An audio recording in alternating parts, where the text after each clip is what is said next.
राधे ही राधे महाराज जी। महाराज जी, निवेदन है कि एक समाधान कीजिए महाराज जी। आध्यात्मिक जीवन और सांसारिक जीवन में मानसिक संतुलन नहीं बना पा रहे हैं। क्या मानसिक संतुलन डिप्रेशन है या कोई साया महाराज जी? मानसिक संतुलन कोई साया फाया नहीं है। जैसे लोगों को रहता है ना कि बाहरी चक्कर कोई होगा, ये सब भीतरी चक्कर है। हमारे द्वारा जो पाप कर्म होते वही हमारे मन को जलाते हैं, वही हमारी बुद्धि को भ्रष्ट कर देते हैं, और कोई नहीं। जैसे भूत प्रेत भी आता है ना किसी के दिमाग में, तो पाप कर्म के कारण ही आता है। हमारे पाप कर्म को भुगताने के लिए भूत का आवेश होता है और वो हमें दुख देता है, और जब हमारा पाप कर्म क्षय हो जाता है तो या तो कोई झाड़ने फूकने वाला मिल गया या स्वयं चला जाता है। तो कर्म ही हमारे लिए भूत है और कर्म ही हमारे लिए भगवान है। अगर हमारे कर्म बिगड़ गए तो वही भूत की तरह हमें सताता है, और कर्म हमारे बन गए तो वही भगवान की तरह हम पर कृपा करता है। इसलिए कर्मों का सुधार करो, हमारे कर्म ठीक होने। हमारे अगर कर्म बिगड़ गए हैं ना तो ऐसा ही अनुभव होने लगता है, कोई डिप्रेशन नहीं।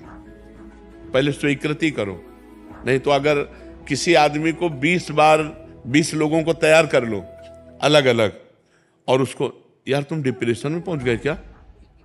नहीं नहीं, तो नहीं, हमें तो लग रहा है तुम डिप्रेशन में हो, और चला जाए। फिर दूसरा आवे, यार तुम डिप्रेशन में पहुंच गए क्या? और 20 का है, अगर वो अस्पताल ना पहुंच जाए तो हमसे बात कर लो। वो अस्पताल जाएगा और चेक करवाएगा कि मैं डिप्रेशन में हूं क्या, क्योंकि 20 लोगों ने कहा है। तो हम पहले कह रहे कि ये स्वीकृति करो कि मैं डिप्रेशन में नहीं हूं, ये स्वीकृति करो कि मेरे ऊपर भूत प्रेत का कोई साया नहीं। स्वीकृति से ही फंस गए हो, मेरे ऊपर भगवान की बड़ी कृपा है। और नाम जप करो, गंदे आचरण मत करो। आज हमारी समाज गंदे आचरणों को पाप मान ही नहीं रही है। बहुत जोर से ये व्यभिचार फैल रहा है। ये जो व्यभिचार दोष है बहुत जोर से फैल रहा, चाहे स्त्री हो चाहे पुरुष हो, सबके दिमाग में एक ही बात नाच रही है, बस भोग भोग भोग संसार। ये पाप महापाप है। पर स्त्री गमन, पर पुरुष गमन, ये महापाप है, और कोई इस पर ध्यान नहीं दे रहा। और फिर कहते हैं डिप्रेशन में जा रहे हैं, परेशान हो रहे। परेशान नहीं होगे तो और क्या होगी? हम खुली बात कह रहे हैं, अपने चरित्र को सुधारो, अपने आचरणों को सुधारो, अपने कर्म को ठीक करो, नाम जप करो। किसी से आशीर्वाद मांगने की जरूरत नहीं। और कोई आशीर्वाद ऐसे फल फूल वाला भले दे दे, ऐसा आशीर्वाद बिना अधिकार के नहीं मिल जाता।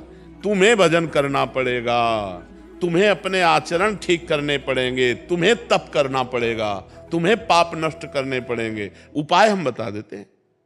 भगवान गीता में अर्जुन को क्या कहते? तुम्हें सहना पड़ेगा, तुम्हें मेरा भजन मन मना भव मद भक्तो माद्याजी माम नमस्कुरु। भगवान सामने खड़े हैं और कह रहे जब तक तुम ऐसा नहीं करोगे तब तक मेरे को नहीं जान सकते। सामने खड़े हैं महाराज। अनन्य चेता सत्यम, मेरा सतत चिंतन करो। अनन्य चिंतयन्तो माम, मेरा अनन्य चिंतन करो। भगवान बार बार कह रहे। तो हम जब भगवान कह रहे हैं तो हम लोग तो भगवान के दास हैं।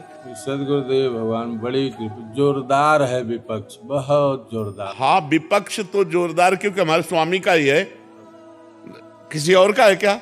हमारे स्वामी।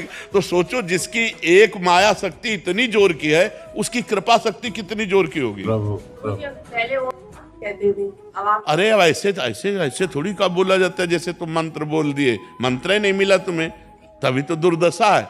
आप कभी मत बोलना। आप बता दो, वही करेंगे। हम तो रोज चिल्लाते ही रहते हैं। हम एक बात बताते हैं, दिल भर लगे ही तो रहते हैं, इसी में लगे रहते हैं कि भाई सुधरो, भाई सुधरो, मंगल हो तुम्हारा। राधा राधा जपो, राम राम जपो, कृष्ण कृष्ण जपो, हरि हरि जपो, जो मन आवे सो जपो, लेकिन जपो। और आचरण पवित्र रखो, खान पान पवित्र रखो, बढ़िया आनंद आ जाएगा जी।